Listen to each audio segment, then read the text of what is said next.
I am. All right, welcome. Welcome to another episode of the Rock Fantasy Files. We're here with Michael Bastholm Dahl, vocalist from Artillery. And welcome to the show. Where are you talking to us from today, Michael? Well, first of all, hello, everybody. And yes, I'm talking to you guys from Denmark. I'm actually on the island of Funen. So, yeah, very Nice, nice. up north in Scandinavia.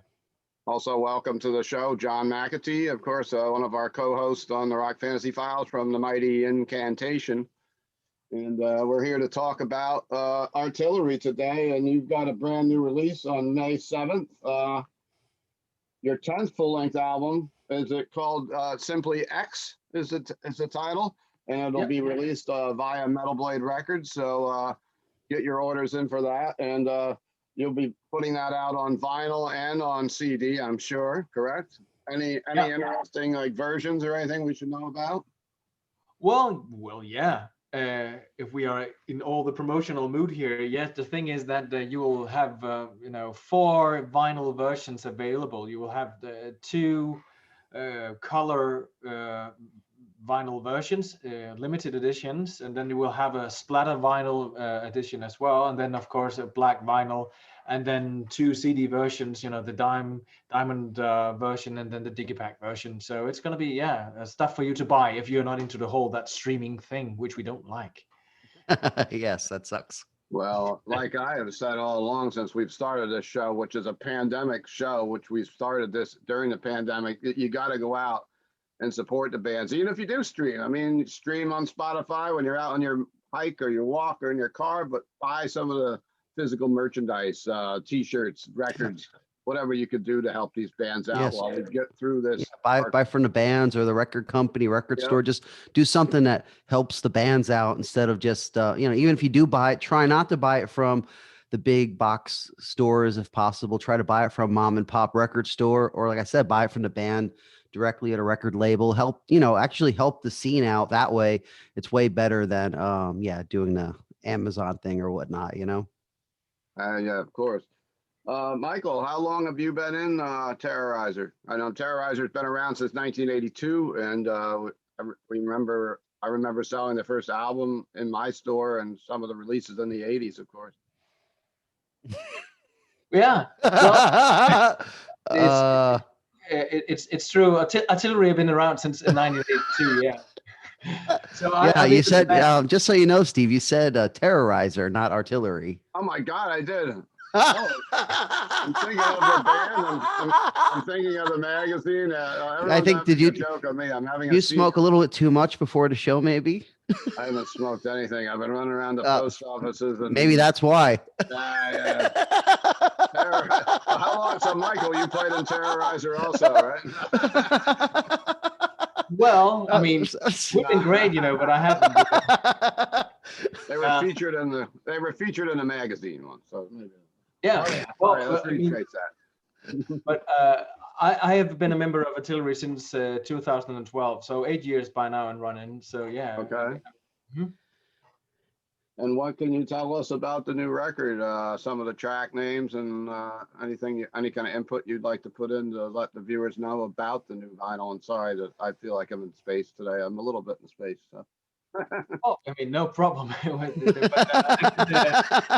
I can tell you this much that, of course, well, it's the 10th Artillery album, and I think that this time around we tried to do some new things, as we always try to do, but overall I think that it's an Artillery album as you want to hear him.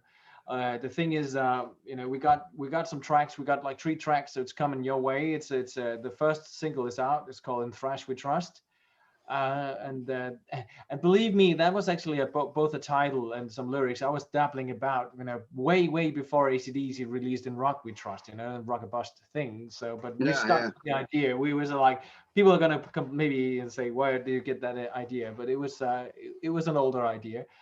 And then we got a video coming out, in the 3 days time, which is called "Turn Up the Rage." And then another video is coming by the release of the album, which is called "In Your Mind." But we got the typical titles by Artillery, ideas about how society should be, and and criticism of politics and religion and stuff like good old heavy metal topics.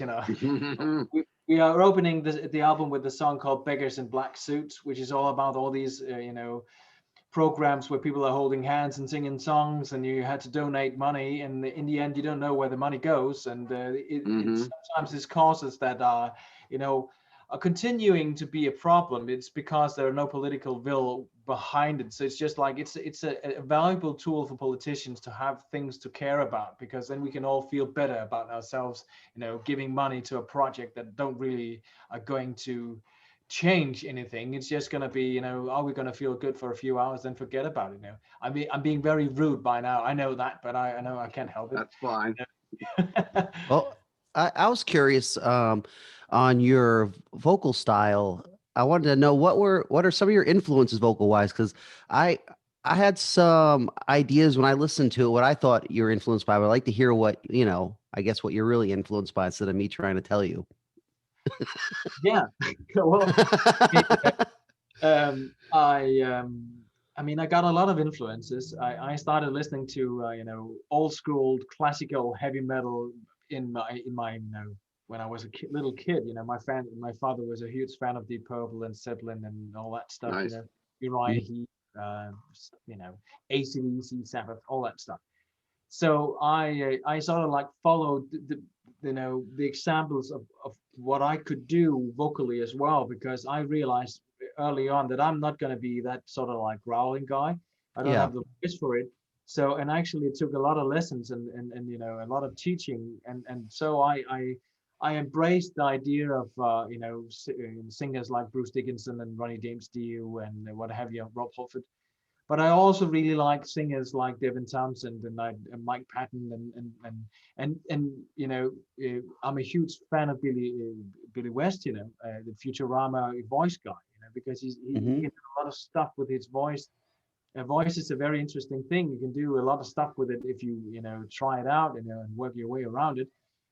So those are the influences, but I always had a lot of influences, actually, to be honest. But some of the the big ones. Well, when I hear, especially the newer stuff, like the stuff that you played on musically and vocally, it actually reminds me a little bit of some of the vibe of like a thrash metal version of like old Queen or something like that on some of the, I mean, a lot of guitar work definitely has that, those kind of harmony. It just has that feeling of, I don't know how to explain it, but I'm an old Queen fan myself. So when I hear it, it's like, I could totally tell that Brian May kind of vibe to the guitar work, but also even vocal wise, sometimes the personality that like Freddie Mercury had, I kind of feel that in there. And another strange one that maybe you wouldn't, I doubt you probably were influenced by, but it also reminds me a little bit of what's his name? Michael Sweet, is it from I think from Striper. Yeah, like like I mean, he's a great vocalist. I wasn't really a big Striper fan myself, but vocal wise, he is one of the great vocalists. And there's some sort of like the tone that you kind of come across almost gives me that vibe to it. And I think it's kind of interesting. I mean, the music is a lot more I don't know, more progressive sounding, I guess, than say the earlier material. So it kind of it fits in there, that tone. I don't know what you think of that analysis, but that's kind of what I've noticed from it. Well, but first of all, thank you very much for comparing me to these guys, because some people have said that I got, maybe a little bit of Klaus Meine in me as well. Yeah, I could see that a little bit too. Yeah. So, but I mean, I'm not really aiming for sounding like anyone, but obviously, of course, I'm very much influenced by some of the, I mean, there's something about how you are, singing and how you're pronouncing words and how you stress things and so on. So, and subliminally, stuff is maybe happening in my head. So, but but yeah, I mean, I'm very happy to be compared to the likes of these people. I mean, those are a great vocalist and musicians, you know, so, Oh, one other quick thing. Yeah. Another quick thing was with that music wise, it looked like you agree that that early Queen kind of vibe was part of the music. I mean, like the style or that vibe or something like that. Do you notice that too, or is that just something that I just kind of, you know, my own weird perception, I'll say? Mm. well, no, I don't think so, because I mean, Michael Stutzer, the guitarist, is like the founding member of Artillery. He's a huge 70s rock fan, and me too, actually, in many ways, because there were so many great bands that came out in that decade, you know. And I think that we're not really trying to be something specific, you know. If we're just simply making music that we would like to listen to ourselves. But I've always said that in many ways I try to keep in mind to work just like Motorhead did. That you know, whatever you got from those guys were exactly just simply how they felt and how what came out of them naturally.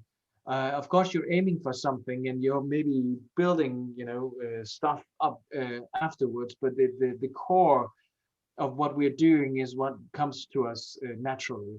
And so, of course, these albums that came out in the 70s and those bands were some of the earliest stuff you heard yourself. And I think that's simply sticks to you, you know, Yeah. there's that happens to your creative DNA, so to say.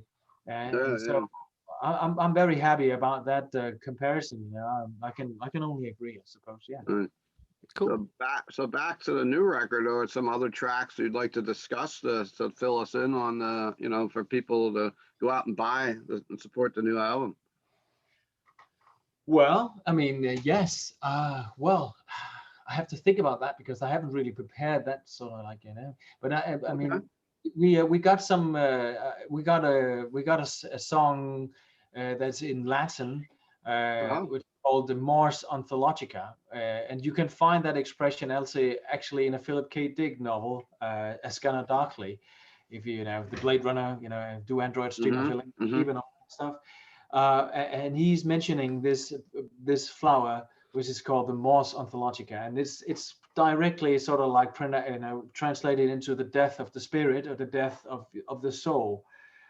I was dabbling about with that idea about something that sort of like took away the one you were.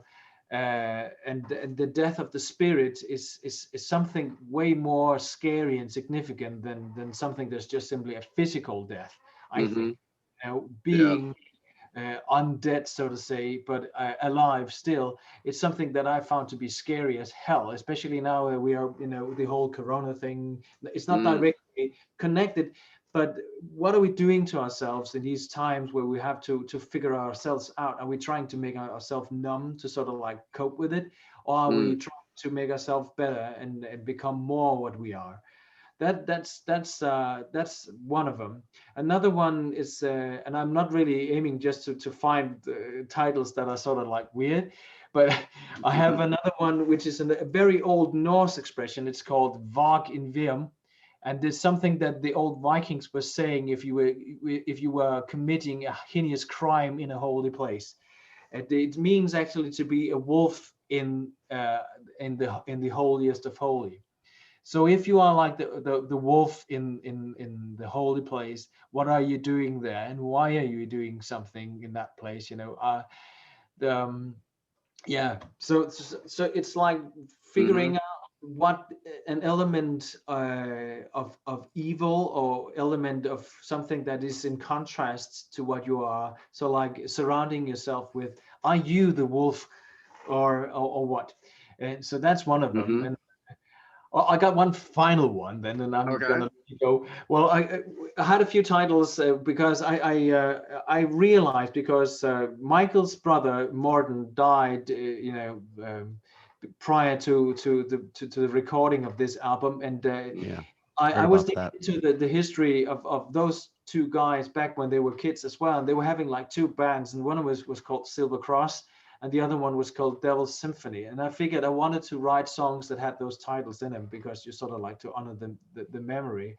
And so I wrote this song called, you know, the lyrics to Devil's Symphony.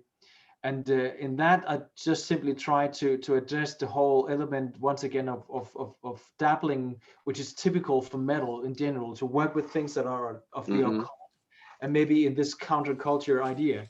And why is that sort of bad? And not really, because I think that it's healthy for you to work with things that are in contrast to the accepted, you know, to realize the nuances and the aspects of your own life by trying to think the other way around, to sort of like give a counter idea also. So that's it. So I might be singing about CNLV a bit, but that's just simply because I found his written works to be very interesting, you know, and not in the satanical sense, but just simply that it is something that's in opposition to the, you know, the common, the norm or something.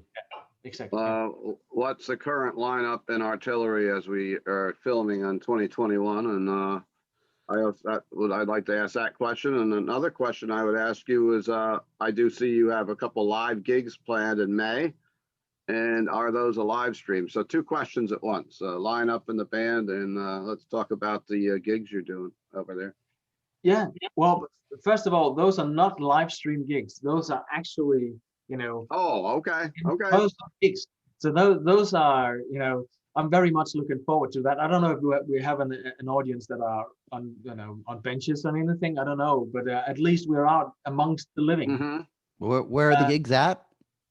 In Copenhagen, and I think the other one for you guys who know about Hamlet, Elsinore, very close to the castle of Elsinore. You know, Shakespeare. Oh, cool. So it's in the vicinity of Copenhagen. Okay. And the current lineup of the band is obviously, of course, Michael Stützer, you know, the original, you know, member of artillery, and we got Peter Thorsland on bass, which has been in artillery since by inheritance. And then we got Joshua Madsen on drums, which has been around just as long as I have, since the Legion's album of 2013, but still 2012 we joined the band then. And then a new member, Crane Meyer, as being the new guitarist since Morten couldn't be with us, you know. So and then me, yeah. Awesome. What are things like in your country right now with the pandemic, and how did you work with all the downtime?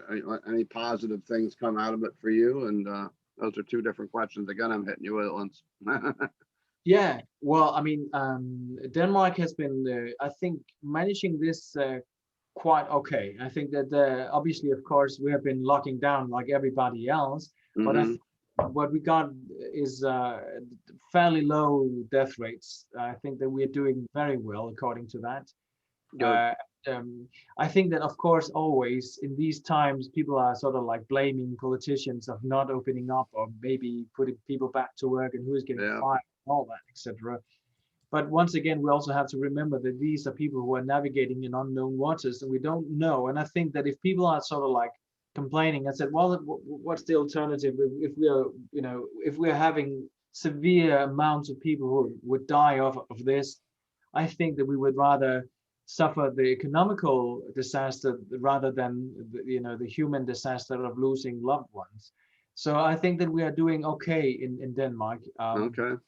Let's see. But I mean, how we are handling my everyday job is a teacher, you know. So I've been teaching online, virtual. Okay. So that's been good for me to sort of like have something that I could do, you know, get up in the morning and have a cup of coffee and go to work, so to say, my office. So, but still, I think that, I mean, I don't have a problem of being myself and alone, and or you know, because I can deal with that. But still, I think that you have to motivate yourself, and you have to keep yourself inspired. So you have to focus on things that are defining you. So I think that a lot of people have realized that all of a sudden there were things in their lives that they hadn't, you know, dealt with, and all of a sudden it became an element. On, you know, in the long run, I think that's a positive thing, that you are confronting yourself with things that are either working or not working in your life. So, but you know, you'll have plenty of time to do stuff you haven't done. I mean, reading, having nice walks, maybe preparing a dinner that is a little bit more out of the ordinary than you usually would do, but and also just simply spending time with yourself, and having all these online Skype parties or Zoom parties, whatever you have. Yes. You don't have to worry about the taxi. I think you're correct though about that. I mean, certain people it's easier to deal with, and other people it's more difficult to deal with. Is really the bottom line to this, because some people, don't mind the being alone and being with themselves and doing things, and other people really crave that connection and really miss the kind of one-on-one thing. And some people never spent enough time with themselves, maybe, alone, or their family or whatever it is, to even really know what to do, so it's a crazy situation. But yeah, not for everybody. For everyone, it's not the worst thing, at least mentally, for some people it really is, though. You have to be sympathetic for the people that are really having problems with it. Yes, of course. John, do you have a couple questions for Michael today? Yeah, I'll go one at a time. I'm just teasing I'm you. horrible this morning. I'm rusty. It's okay. I'm just teasing you. Just that Terrorizer one was funny. That's all. I don't know how that came out. I think we were setting up an episode with them. That must have been what it was, right? Yeah. It just musically, I don't know. I don't see the comparison, but okay. No. I don't know where it came from. It came somewhere in the head. And I was wondering why you were all laughing. I was like, what did I do wrong? I did something wrong. I'm sorry. It was funny. Anyway, I'm just curious as far as, doing some stuff in the US, because as far as I know, I haven't known the guys to do very much in the US. And if this is going to be able to change in the future, what the game plan is for this, I'm sure it's a topic on your end for sure, because such a big market, and this kind of music is actually doing quite well here these days. So I'm sure it would go really good. So let's hear what. Yeah. I mean, we have been touring the US twice. We did a very long tour with Onslaught, and a second one wasn't that long. I think we were doing it together with Striker from Canada. Oh, was that the Onslaught one with Neil Turbin was doing vocals for him? That was a rough one. Yeah, I wasn't around for that one. I forgot about that one. Yeah, I knew about the tour, but because of Neil Turbin's situation, it kind of, that was a drama in itself. But go on. Well, the thing, I mean, for a person who comes from Scandinavia, it's a great thing to go to the US, because that's like, a dream. We have done some of these. We did the Bards to Hell, and we did 70,000 Tons of Metal. Great ones, yep. And to tour in America, it has been a very, very great experience. Obviously, of course, the first tour was very hard. We did like 30 gigs in a row, something like that. And it was like, whoa, that was a tough one. But I mean, I still, was hanging close to the window and looking outside as much as I could, because we had to travel quite a bit.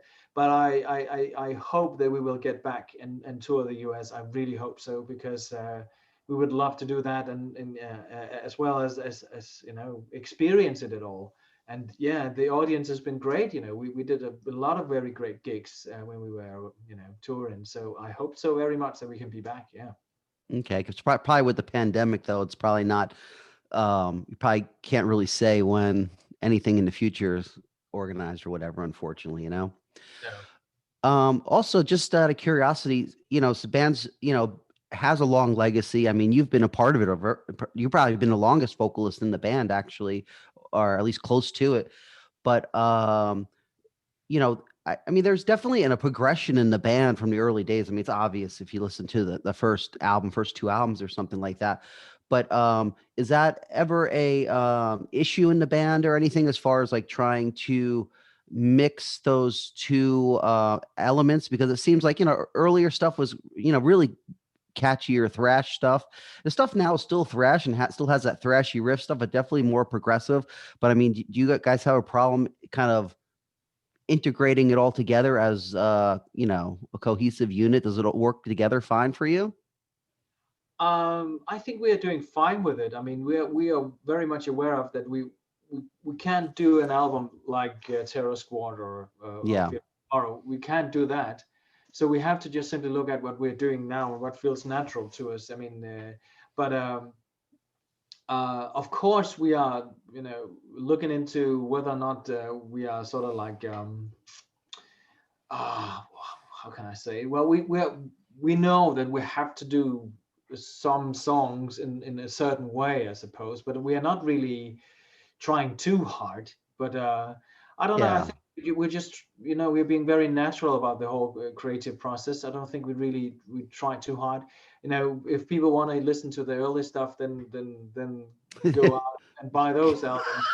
Yeah. So, but I mean, I never really aimed for a specific, you know, version of Artillery when I joined. I'm just doing what I can do, I suppose. Yeah. So that's of course great. I mean, as a band, that's the best way to be, is, you know, I mean, kind of understand and respect your past, but also everybody has to still be who they are. And you want to see the band be honest playing live, you know? So yeah, I think that's a good thing for sure.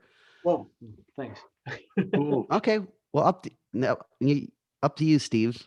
You got one more question, John? You want to, and then we'll kind of wrap things up and let Michael get back to whatever he's doing. And okay. Well, I can go one more question. One more question, I guess. I guess you know, what you said, it's been about 8 years or so that you've been in the band. I guess, what are some of the highlights and maybe some of the crazy things that might have happened through that time, or just some experiences that are something that you really, you know, I guess are just appreciative or that you might have learned that you might not have known before joining a band like Artillery? Yeah, well, some of the highlights, there are many, but I think that two of them I can mention is the first time I was playing with Artillery was in a small local place, and then we had another one, and then the third gig I did was on the Queen of the Seas in very close to the Nassau Islands, you know, sailing out from Miami and then going that way, and I mean, I couldn't believe where I was. I was standing on, you know, on the deck, and everything was just like blue sky and people in you know, bikinis, and the waves and everything, and that was, to me, the most surreal experience ever. And I was bumping into people all the time, you know, bumping into Exodus guys, and I was having dinner with the with the Nergal from Behemoth, and I was like, what? I died and go to heaven. But the other big highlight for me, I think, if I have to choose on top of my head, was doing the Thrash Assault in Japan, and we're doing the Kawasaki gig, and we did that together with the Exodus, Sanctuary, and Voivod. Wow.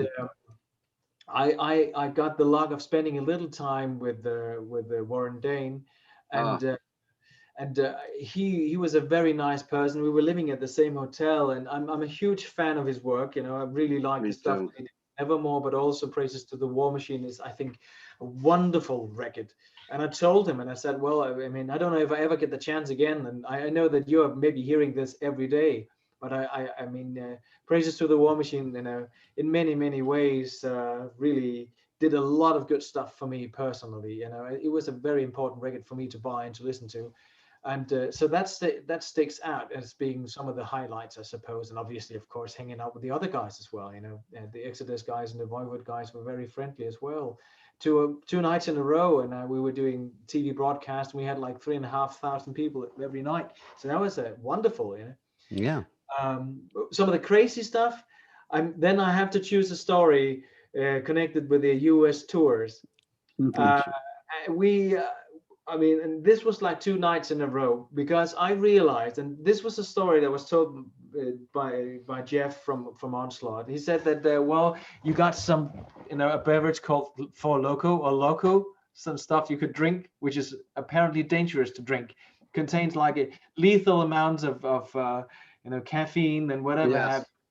And we were seeking out. We found this Indian-looking guy who had this small store, and we did like a 4 Loco night, which is apparently a home page you can go into, and people will be acting up crazy.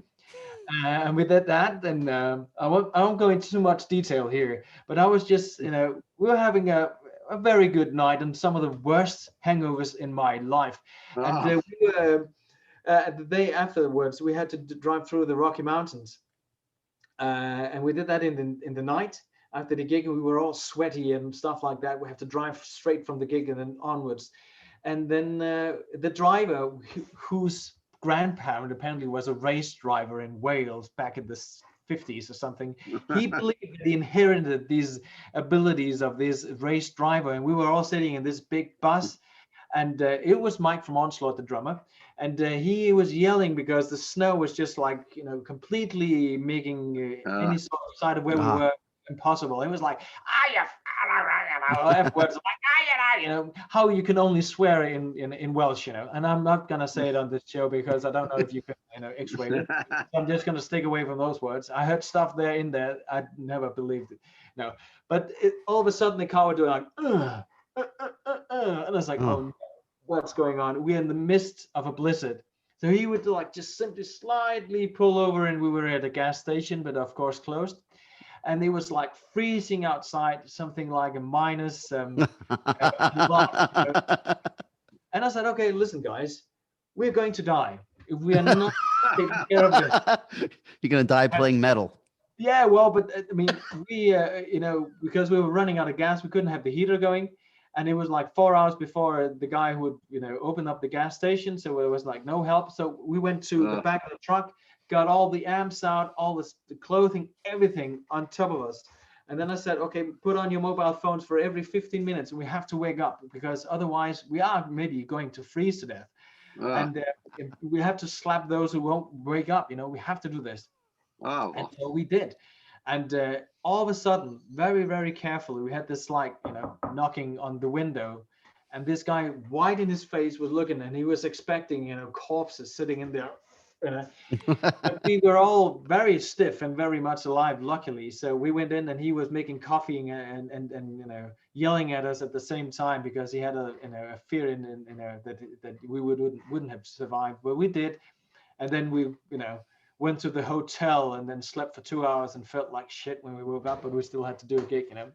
You survived the Rocky Mountain blizzard. Yeah, yes. It gets really bad in the Rocky Mountains too, driving through in the wintertime. Even before and after the wintertime, just when you go up really high like that, it's really dangerous up there. One last question I have before I'm done with my part is just before you played in the band, what former bands did you play in? I had a band which I actually did 3 records with. It's called Ripe. I didn't come up with that band name. I don't know why. Because if you're Googling it, all you get is big boobs, But the thing is, I guess that's an okay name then. If that's what it was about, big boobs. Yeah, well, but we did 3 records, and that was like more traditional, like heavy metal, melodic heavy metal in the vein of the 80s. If you're familiar with the stuff like Pretty Mates did, and White Snake maybe a bit, but a little bit more aggressive than that. Mm-hmm. And then actually I was singing in a King Diamond cover band as well, because we were dabbling around with the idea of why King Diamond was not really well at those in those years, because you had to do like this triple bypass thing. Yes. So we couldn't go out and watch it live. So we figured we have to do a band, and we did, and we came together, a lot of people, and I got the luck of meeting some of the original Merciful Fate and King Diamond members as well. We got the allowance to do that, and so I was doing that with the full paint and everything. Nice. Wow, that was fun to do. Very hard. Can we find some of that stuff? I'd love to hear you belch out some King Diamond. That'd be interesting to hear. What was the name of the project? We called it Merciful Diamond. Very original. It's called. You want people to know. That's good. Awesome. And if people are asking whether or not the femur is real, yes, it is. Oh yeah. Is that right? Yeah. Awesome. So maybe we'll have to try to research some Merciful Diamond on YouTube and see if we can find some video of you, Michael. Cool. Yeah, I guess we should wrap this up. I always have one question to ask my guests on the show. What was an album that changed your life back in the day or whenever, just made you decide I want to perform that type of music, or this is my style? And I know it's hard to pick one record, but if you had one record that if you heard as a teenager or whatever else that got you into the harder edge of stuff. Oh, wow, that's a very tough question, but I think I have to go with just simply the first time that I heard something that blew my mind. I mean, because I started listening to my dad's records and the old 8-track things. Yes. When I was like 5 or 6 years old, and he had these 8 tracks where on one side we had "Let There Be Rock" by AC/DC, and the other had on the other side he had I think it was Volume 4 or Sabbath Bloody Sabbath. Okay. Sabbath. But when I heard the initial, Phil Rudd saying 1, 2, 3, and go down and "Let There Be Rock," and you can see the 8 tracks things we're good, we're doing like this, dun, dun, dun. My mind was like, wow, this was so energetic, and I was like pumped, man. I was like, wow, this is out of this world. Mm-hmm. And AC/DC can still do that for me. I'm still in awe of the fact that this is like a rock and roll band who just simply pumps out tracks that makes you want to go, hey, and make you feel good. So "Let There Be Rock" by AC/DC was probably the album that made me want to play at the age of something like that. But I mean, numerous records later on did that for me. I must mention "Seventh Son of a Seventh Son" by Iron Maiden as well. That was an album that really did a lot of stuff to me as well. And "Rust in Peace" by Megadeth did a lot for me. Actually, because I was curious about the whole scene that was happening in the 90s, because then I was a teenager. Before that, I was like a preteen, So I was doing the classical stuff right up until, especially in Norway, when all this, harmonic black metal came out, and I didn't know what to think of it in the beginning, because I disliked the raspy vocals, but the music I really liked. So when the first time I heard Dimmu Borgir in Enthroned Darkness Triumphant in 1997, that was an album that changed my perspective of what you could do with metal music as well. Because this was all of a sudden something else. There was dangerous music, all of a sudden it was like this dabbling with the devil and stuff, but also because sonically it was something that I never heard in my life before. So that did a lot of stuff as well. But I mean, numerous records. Of course. Yeah. Well, thank you. Can you do a Bon Scott imitation? Good. I had to do. You do, don't you? What? Sorry? You do a good Bon Scott, don't you?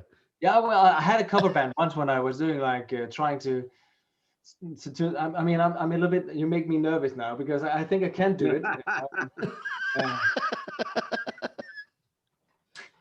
So what we were doing. Yeah, you can't make me do it. You're making me embarrassed.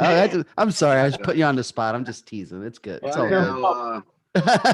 If we were having beers and we were sitting, not online, I would be ready for it. Okay, well, I'll keep you on that. We'll next time you guys come here, if I see you in Europe or something, we'll have some beers, and I'll be expecting a good Bon Scott.